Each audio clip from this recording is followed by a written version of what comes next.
আমরা ফাইবারে profile create করব ইনশাল্লাহ। আমাদের প্রোফাইল হবে সেরা প্রোফাইল, আমাদের প্রোফাইল হবে সুন্দর প্রোফাইল।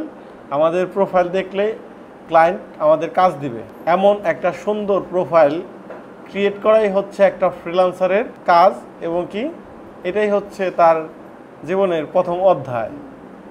আপনি ফ্রিল্যান্সার বা আপনি কোর্স করছেন, এতে আপনার কোনো ভ্যালু নাই যদি না আপনার প্রোফাইল থাকে, যদি না আপনার ক্লায়েন্ট থাকে। আর এইখানে ফাইবারে যারা কাজ করে, আপনি ধরেন কাজ করবেন, আপনার কাজের সেক্টর যদি হয় এসইও অপটিমাইজেশনের যদি কাজ হয়, কথার কথা এসইও অপটিমাইজ করা যারা আছে, যেই লোকগুলা বিশেষ করে টপ রেটে যারা আছে, তো এদের প্রোফাইল আছে। আমরা তো এতদিন শুধুমাত্র দেখছি গিগ কোথায় আছে, তাই না? তো এখন আমাদের দেখতে হবে কি প্রোফাইল, রাইট? তাহলে প্রোফাইল দেখতে গেলে দেখেন এইখানে আপনার এই গিগটা, তখন আমরা টাইটেল দেখছি, আমাদের গিগের অ্যাবাউট দেখছি, রাইট? প্যাকেজ দেখছি, এফএকিউ দেখছি, আমরা সিদ্ধান্ত নিছি কি করব, আমরা গিগ ক্রিয়েট করব। ওকে, তো যেহেতু আমাদের গিগ রেডি হচ্ছে, গিগের চাইতেও ইম্পর্টেন্ট কি প্রোফাইল। এখন প্রোফাইল যদি রেডি করতে চান তাহলে দেখেন ওদের প্রোফাইলটা দেখেন, এখানে যে ছবি দেওয়া থাকে সেই ছবিতে ক্লিক করলে আর প্রোফাইলে নিয়ে যাবে। এই প্রোফাইলে দেখেন একটা ইউজার নেম আছে না? এই ইউজার নেমটা দেখেন উপরে আছে। আমরা যেটা বলি ওয়েবসাইটের মূল ডোমেনের পরে যে স্লকটা থাকে, এই স্লকটা এই ফাইবারের ক্ষেত্রে বা সোশ্যাল মিডিয়ার ক্ষেত্রে এটাকে ইউজার নেম বলে। কি বলে? এখানে আপনি ফাইবারের গিগ খুলবেন, পরে আগে কি খুলবেন, অ্যাকাউন্ট করবেন। তাহলে আপনার প্রোফাইল ক্রিয়েট করবেন না? আগে প্রোফাইল ক্রিয়েট করতে গেলে একটা পিক্সেল লাগবে। কি লাগবে? পিক্সেল লাগবে।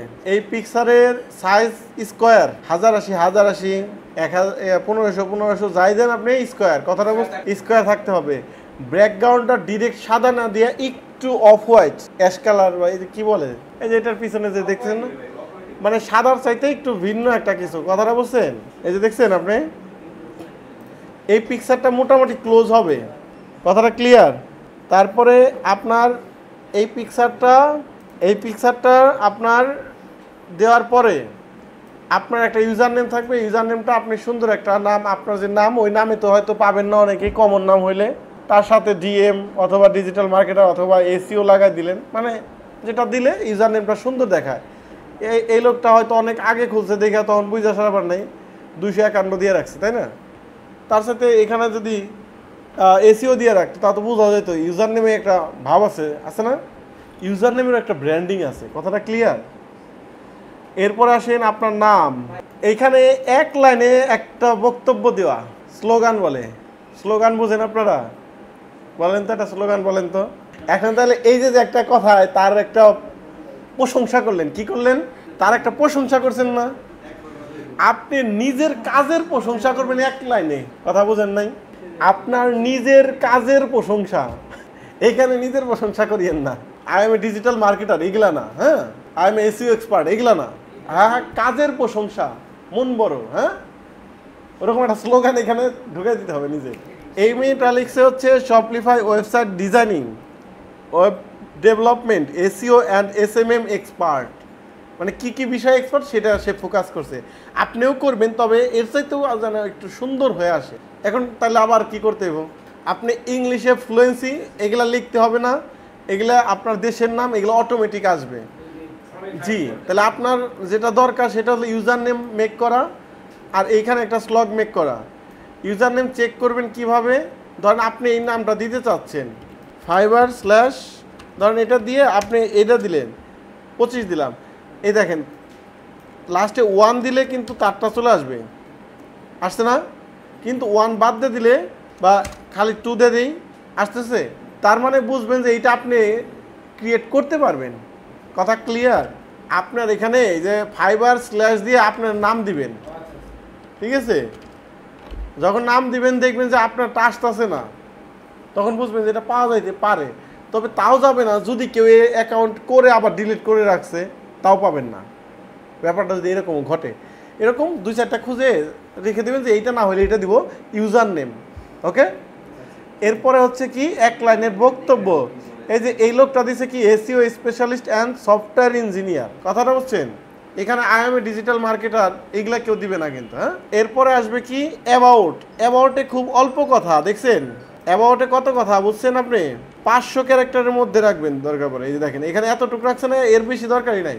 মানে একটা লোভ ধরাই দিছে আর কি ক্লায়েন্টকে, নিজের মানে এক্সপার্টনেস বের করার চেষ্টা করছে। ইউনিক মানুষদেরই কিন্তু মানুষ পছন্দ করে বেশি। রাস্তাতে সবাই হাঁটতেছে, কেউ তাকাচ্ছে না, একটা লোক হঠাৎ করে একটু কিছু ব্যতিক্রম করে ফেলালে সবাই তার দিকে তাকাবে। তার মানে আপনি ওই রাস্তা দিয়ে তো আর এটা কিছু করবেন না, ফাইবারে এমন কিছু করবেন সবাই আপনার দিকে তাকাবে। কথাটা ক্লিয়ার? এই রকম আপনার ফাইবারের অ্যাওয়ার্ডের মধ্যে এই প্রোফাইলটাকে আপনি যে লিখবেন, খুবই মাধুর্যপূর্ণ প্রোফাইলের সাজাবেন। প্রোফাইল ক্রিয়েট এরকম করবেন কমপক্ষে 4-5টা। কেন করবেন? কারণ একবার প্রোফাইল করলেন, এটা আপনার সাসপেন্ড করে দিল, ডিসেবল করে দিল, হতেই পারে, তাহলে আবার অন্যটা ইউজ করতে হবে। তাহলে একবারে 3-4টা বানায় রাখলেন, টাইটেলও কয়েকটা বানায় রাখলেন, অ্যাবাউটও কয়েকটা বানায় রাখবেন। যে আমার যদি প্রথম প্রোফাইল সাসপেন্ড হয়, সেকেন্ড প্রোফাইল এইটা, যদি এরপরেরটা সাসপেন্ড হয় তাহলে এইটা। ওকে, এরকম আপনি এই ইয়াটা করবেন। এরপরে দেখেন স্কিল, এখান থেকে স্কিলগুলো কপি করে রাখবেন। কোন কোন স্কিল আপনি দিতে চাচ্ছেন বা আপনার রিলেটেড, এটা আপনি চুজ করে রাখবেন। 10টার মতো সিলেক্ট করে রাখবেন যে এই 10টা স্কিল আমি এখানে দিব।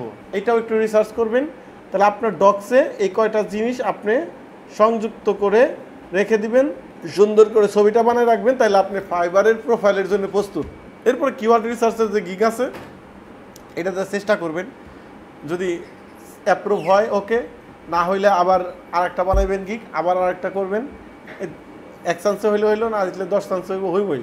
তো এখন মজায় এই ফাইবার অ্যাকাউন্টটা করে ফেলবেন। আপনার কিওয়ার্ড রিসার্চের গিগটা আপনাকে শেখানোই হয়েছে আপনার প্রোফাইলটা অ্যাপ্রুভ করানোর জন্য। আপনার স্কিলটা দুর্বল হয়ে গেল, মানে আপনি কিওয়ার্ড রিসার্চের গিগ খুলছেন কিন্তু এখানে স্ট্রং কিছু বলেন নাই, একটু ব্যতিক্রম কিছু বলেন নাই, তার বিজনেস গ্রো করবেন এরকম কিছু বলেন নাই, আপনার একটু লেভেল কম হয়ে গেল এরকমটা। যাই হোক, ফাইবারে এই বিষয়টা করবেন।